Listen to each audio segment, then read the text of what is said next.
इनॉल tautomerism, ये क्या है, कीटो इनॉल टॉटोमेरिज्म भी कहा जाता है। ये जो कीटो इनॉल वाला टॉटोमेरिज्म है बच्चों, यहाँ पे ये कीटो इनॉल वाला टॉटोमेरिज्म मतलब आपके टॉटोमेरिज्म का एक वहाँ पे टाइप है।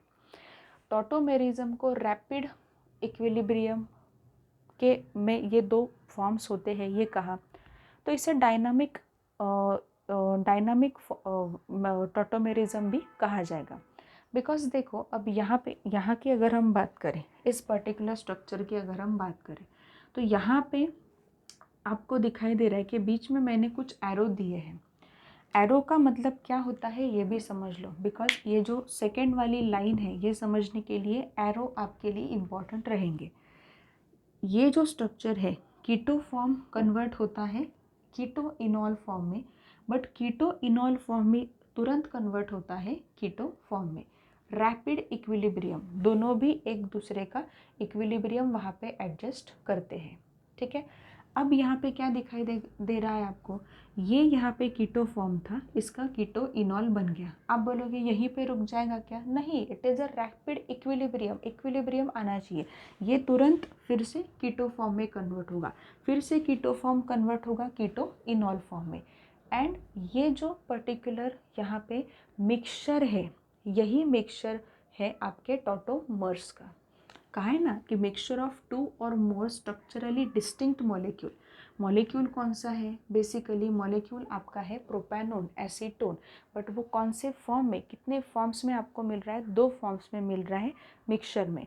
मतलब अगर मैंने आपको एक बहुत रफली एग्जांपल दिया कि सपोज़ वहाँ पे एक वेसल है, एक वेसल में हमने एसीटोन लिया है, प्रोपैनोन लिया है, तो वो जो एसीटोन और प्रोपैनोन वहाँ पे रहेगा वो क्या एग्जिबिट करता होगा, वहाँ पे टॉटोमेरिज्म एग्जिबिट करता होगा, और वो पर्टिकुलर वेसल में दो फॉर्म्स में रैपिड इक्विलिब्रियम में हमेशा रहेगा, ठीक है।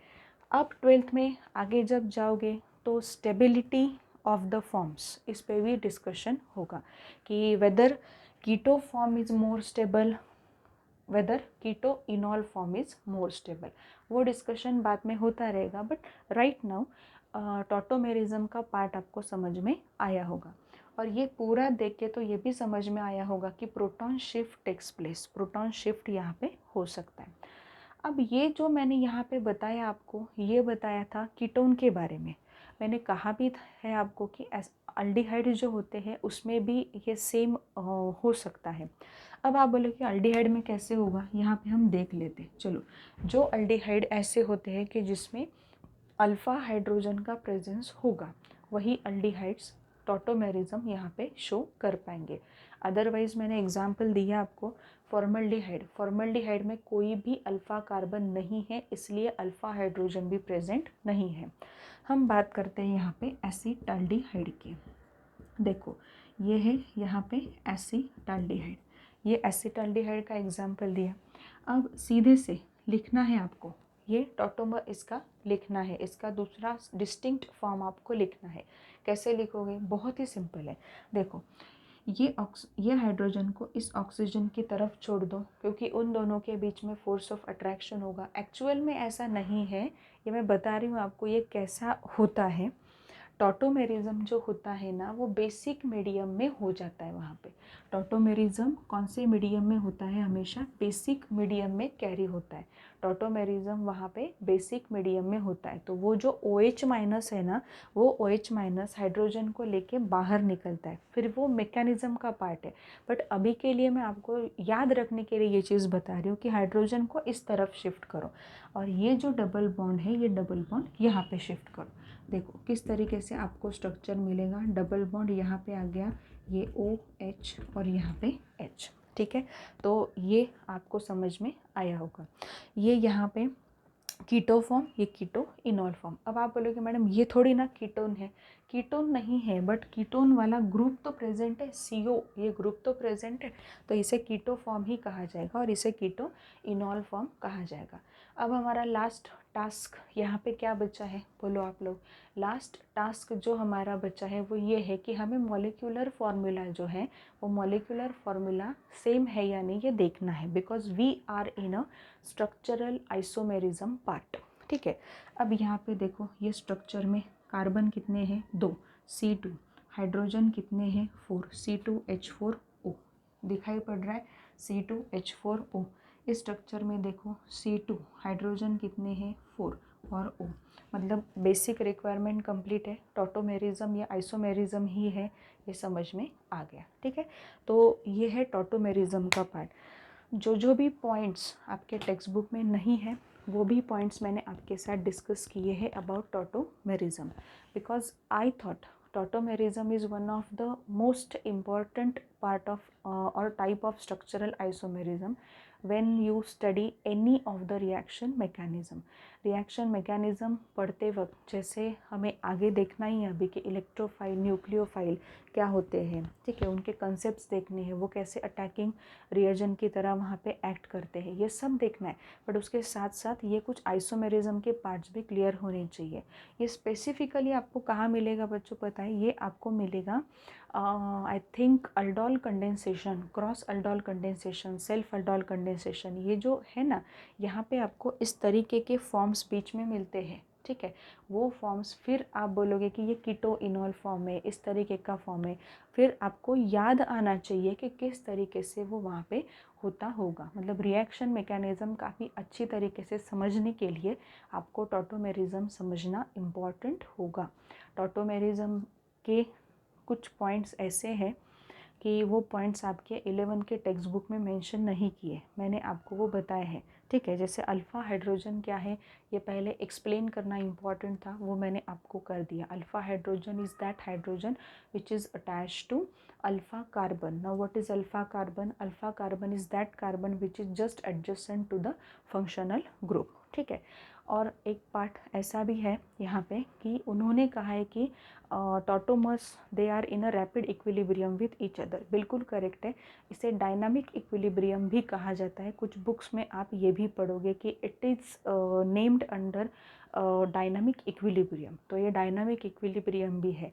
सबसे इम्पॉर्टेंट है टॉटोमेरिज्म जो होता है वो टॉटोमेरिज्म वहाँ पे बेसिक मीडियम में होता है, OH माइनस का वहाँ पे प्रेजेंस होगा, तब टॉटोमेरिज्म वहाँ पे बहुत अच्छे से प्रोसीड होता है। उसके बाद मैंने बताया है कि प्रोटॉन शिफ्ट हो रहा है, ये तो टेक्स्ट बुक में भी अवेलेबल है। ठीक है, तो ऐसे कुछ पॉइंट्स है यहाँ पे कि पहले बेसिकली कवर करना आपको इम्पॉर्टेंट रहेगा। डायरेक्टली मैं टॉटोमेरिज्म आपको पढ़ाती तो कुछ स्टूडेंट्स ऐसे होते कि वहाँ पे उनको अल्फ़ा कार्बन क्या है, अल्फ़ा हाइड्रोजन क्या है यही पता नहीं है और आप जा रहे हो टॉटोमेरिज्म की तरफ, तो इस तरीके से तो नहीं चलेगा। ये दूसरा एक एग्जांपल मैंने टॉटोमर का दे दिया आपको। अल्डिहाइड में भी हो रहा है, स्पेसिफिकली यहाँ पे मेंशन हुआ है कार्बोनिल कंपाउंड्स। कार्बोनिल कंपाउंड्स कौन कौन से हैं अभी कहा मैंने आपको। कार्बोनिल कंपाउंड्स में आपका कार्बोक्सिलिक एसिड भी आता है, उसके बाद आपका जो भी कीटोन है अल्डिहाइड वो भी आता है, अमाइड आता है, ईस्टर्स है वो भी आते हैं। तो कार्बोनिल कंपाउंड में आपको जहाँ पे भी अल्फ़ा हाइड्रोजन का प्रेजेंस मिलेगा वहाँ पे टॉटोमेरिज्म बहुत अच्छी तरीके से दिखाई देगा। ठीक है, सो अब और एक एग्जांपल लेके हम देखते हैं कि टॉटोमेरिज्म हम कैसे रिप्रेजेंट कर सकते हैं। ठीक है, एक एग्जांपल मैं आपको देती हूँ।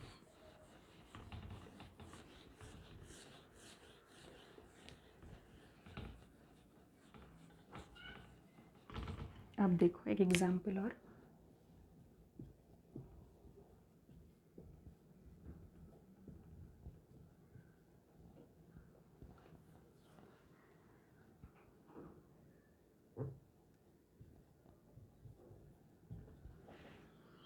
अब यहाँ पे भी क्या है पेंट 3 ओन एग्जाम्पल है पेंट 3 ओन का। अब पेंट 3 ओन में क्या है, अल्फ़ा हाइड्रोजन कितने हैं पहले काउंट कीजिए प्लीज़। अल्फ़ा हाइड्रोजन कितने हैं, ये अल्फ़ा कार्बन है, ये भी अल्फ़ा कार्बन है अल्फ़ा, और उसके बगल में जो होता है वो बीटा, फिर गैमा, फिर डेल्टा, इस तरीके से आगे बढ़ता है। ये आपका बेसिक फंक्शनल ग्रुप है। उसके जस्ट एडजेसेंट में यहाँ भी और यहाँ भी कार्बन है, तो वो अल्फ़ा कार्बन होगा। उससे अटैच्ड हाइड्रोजन जो है वो अल्फ़ा हाइड्रोजन होंगे। यहाँ पे इस स्ट्रक्चर में 4 अल्फ़ा हाइड्रोजन प्रेजेंट है, ये 2 और ये 2। टॉटोमेरिज्म दिखाई दे सकता है। इस तरीके का एरो होना चाहिए बिकॉज आप इक्विलिब्रियम दिखाने की कोशिश कर रहे हो। अब आप बोलोगे मैडम यहाँ का हाइड्रोजन हम निकाले या यहाँ का, it is up to you. कोई भी हाइड्रोजन आप निकाल के दिखा सकते हो टॉटोमर कैसे फॉर्म होते। फॉर मोर ईजियर वे हम इस तरीके से उसे रिप्रेजेंट करने की कोशिश करेंगे। यहाँ का निकाल रहे, ठीक है। क्या करेंगे, ये हाइड्रोजन इस तरफ जाएगा। सिंपल बात मैं बता रही हूँ, रिएक्शन मैकेनिज्म मैंने अभी तक आपको नहीं बताई because you are going to have a reaction mechanism in 12th standard, ठीक है। तो वहीं पे पढ़ लेना। तो ये है, यहाँ पे शिफ्ट हो जाएगा। देखो क्या होगा, CH3, यहाँ पे C ऊपर का H वैसे ही, यहाँ पे डबल बॉन्ड COH होगा, इधर का पार्ट उसी तरीके से CH3। अब समझ में आ रहा है, इस तरीके से टॉटोमेरिज्म को आप रिप्रेजेंट कर सकते हो या टॉटोमर आप बना सकते हो। ये भी क्वेश्चन इंपॉर्टेंट होता है कि टॉटोमर बना के दिखाओ किस तरीके से। मॉलिक्यूलर फार्मूला देखो, दोनों स्ट्रक्चर में सेम मिल रहा है या डिफरेंट मिल रहा है। देखो ज़रा यहाँ पे 1 2 3 4 5, 5 हाइड्रोजन, 3 2 5, 3 2 5, मतलब C5H10O। ऑक्सीजन को छोड़ना नहीं है। यहाँ देखो 1 2 3 4 5, C5 हाइड्रोजन, 3 4 5 6 7 8 9 10, H10O मिल गया। मॉलिक्यूलर फार्मूला सेम मिल गया। मतलब तुमने जो भी टॉटोमर वहाँ पे प्रिपेयर किया है या टॉटोमर जो भी वहाँ पे प्रिपेयर करने की कोशिश की है, इट इज़ ओके, ठीक है। टॉटोमर काफ़ी इम्पॉर्टेंट और सिंपल तरीके से हमने रिप्रेजेंट कर लिया।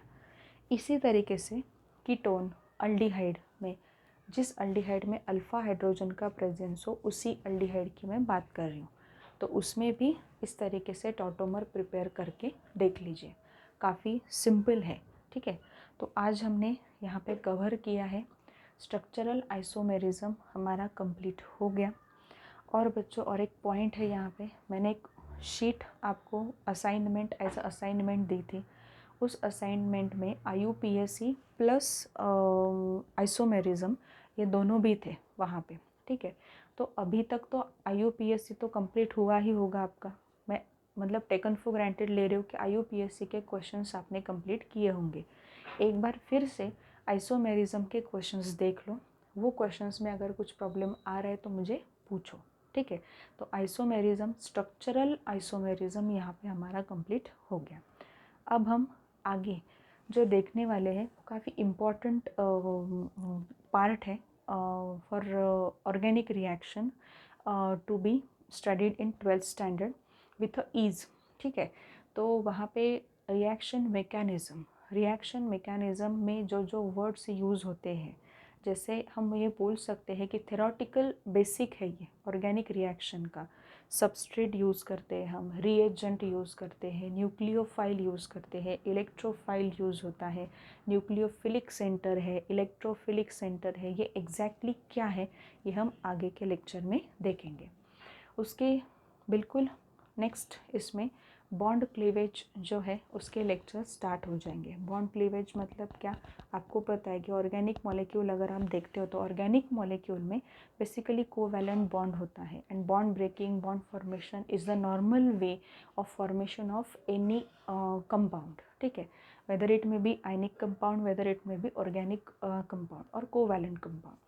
तो कैसे किस तरीके से बॉन्ड क्लीव होता है, बॉन्ड ब्रेक होता है, उसके टाइप्स कौन कौन से हैं, उसमें आपको क्या मिलता है, ये सब पॉइंट्स हमें क्या करने हैं आगे के लेक्चर में लेने हैं।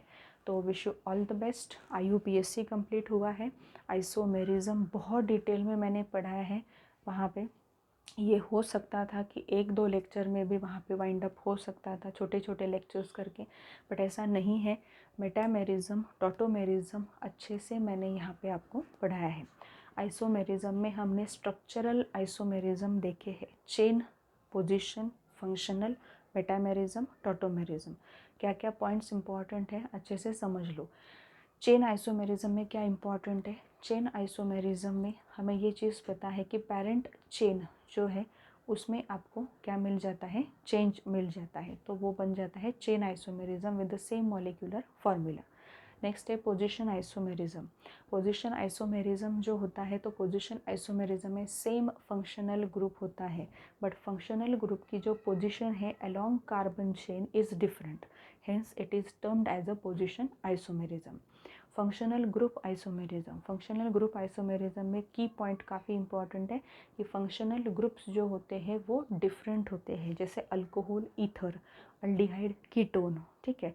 इस तरीके से हमने पेयरिंग देखी थी कि अल्कोहल ईथर जो है वो तो बेस्ट एग्जाम्पल है to explain functional group isomer. जैसे मैंने अभी भी कहा था और पहले भी कहा है कि अल्कोहल कैटेगरी से सिर्फ मिथेनॉल एक ऐसा मेंबर है कि जो फंक्शनल ग्रुप आइसोमर आपको ईथर फैमिली में नहीं दे सकता, ठीक है। बाकी के जो अल्कोहल है इथेनॉल से आगे, वो हर एक अल्कोहल ईथर फैमिली में आपको फंक्शनल ग्रुप आइसोमर देते हैं। आज हमने जो पढ़ा है मेटामर के बारे में, मेटामर्स में भी फंक्शनल ग्रुप सेम होता है, but the distribution of carbon around the functional group is different, ठीक है। डिस्ट्रीब्यूशन डिफरेंट हो जाता है। कई बार ऑक्सीजन अगर बीच में है वहाँ पे, तो कई बार इस तरफ 2 कार्बन रहेंगे, इस तरफ 2 कार्बन रहेंगे, ये एक एग्जाम्पल। तो सेकंड एग्जाम्पल में उसी के साथ मेटामर फॉर्म हुआ है, तो ऑक्सीजन बीच में है, इस तरफ 3 और इस तरफ 1, तो इस तरीके से भी मेटामर फॉर्म हो सकता है। मेटामर कहाँ फॉर्म हो सकता है, एक की पॉइंट याद रखो, ये टेक्स्ट बुक में मेंशन नहीं है, उन्होंने सिर्फ ईथर का एग्जाम्पल आपको दिया है to explain the metamerism. But अगर सपोज़ ऐसा एटम है या ऐसा ग्रुप ऑफ एटम है, जैसे कार्बोनिल ग्रुप जो होता है CO वाला, ठीक है, वो भी बीच में ही आता है कीटोन में, तो उसके अराउंड अगर कार्बन की डिस्ट्रीब्यूशन अगर आप चेंज कर सकते हो, तो आपके पास एक चांस बन जाता है वहाँ पे कि मेटामर वहाँ पे प्रिपेयर होगा। मेटामर में क्या है, same molecular formula, different structures and same functional group, same functional group. Metamer में एग्जाम्पल मैंने दिए थे आपको ईथर का, थायो ईथर का। थायो ईथर कुछ अलग बात नहीं है, ऑक्सीजन के प्लेस पे सिर्फ आपको सल्फ़र लिखना है तो वो थायो ईथर बन जाएगा। कीटोन फैमिली है, और मैंने कहा है आपको कि अमाइन में, टर्शरी अमाइंस में ये करके देखो कि मेटामर मिलते हैं या नहीं, ठीक है। और last part which is very very important, tautomerism. Tautomerism बहुत इंपॉर्टेंट है, जनरली कार्बोनिल कंपाउंड्स में दिखाई देता है। 12th में आप जो फोकस करोगे वो अल्डिहाइड कीटोन में फोकस करोगे, इसलिए मैंने यहाँ पे एग्जाम्पल लिया है अल्डिहाइड और कीटोन का ही, ठीक है। जो आ रहा है उस पर फोकस करो, फालतू का वेस्टेज मत करो टाइमिंग का, बाकी का पढ़ के, ठीक है। कार्बोनिल कंपाउंड में होता है प्रोटॉन शिफ्ट होता है, बेसिक रिक्वायरमेंट क्या है, आपकी बेसिक मीडियम होना ज़रूरी है for tautomerism to takes place. And और एक रिक्वायरमेंट जो काफ़ी बेसिक सी रिक्वायरमेंट है वो ये है कि अल्फ़ा हाइड्रोजन का होना, ये इम्पॉर्टेंट होगा। और अल्फ़ा हाइड्रोजन क्या है, alpha hydrogen is that hydrogen which is attached to alpha carbon. What is alpha carbon, alpha carbon is that carbon which is just adjacent to the functional group, ठीक है। So hopefully ये जो भी lecture है ये आपको बहुत अच्छी तरीके से समझ में आया होगा। वैसे रिप्लाई करते जाओ कि लेक्चर में जो भी आपको दिया हुआ है वो समझ में आया है या नहीं, और एग्ज़ाम्पल अगर आप वहाँ पे कर रहे हो तो वो एग्ज़ाम्पल्स जो है वो किस तरीके से हो रहे हैं, वहाँ पे क्लिक करके फ़ोटो वगैरह मुझे भेजते जाओ कि इस तरीके से भी एग्ज़ाम्पल हमने देखे हैं, वहाँ पे भेज दिए हैं आपको, देख लीजिए ये बिलोंग करते हैं क्या इस टाइप के आइसोमेरिज्म में। तो ये पॉइंट्स भी काफ़ी इंपॉर्टेंट रहते हैं। आपका खुद का जो एक हम बोल सकते हैं ना कि खुद की तरफ से, आपकी तरफ से भी कुछ आना वहाँ पे ज़रूरी है। मैं यहाँ पे बोल रही हूँ, बता रही हूँ, इतना ही काफ़ी नहीं है, आप खुद करके देखो। आपको पता है सिंपल सिंपल से फंक्शनल ग्रुप मैंने पढ़ाए हैं आपको, उतने फंक्शनल ग्रुप में कौन कौन पोजीशन आइसोमर है, कौन कौन फंक्शनल ग्रुप आइसोमर है, कौन से चेन आइसोमर है, कौन वहाँ पे मेटामर फॉर्म कर सकते हैं, किस में टॉटोमेरिज्म हम प्रिपेयर करके देख सकते हैं। ये सब पॉइंट्स अगर बताते जाओगे तो it is very important. Wish you all the best. And आगे के लेक्चर में theoretical basis of chemical reaction along with types of bond cleavage. Okay.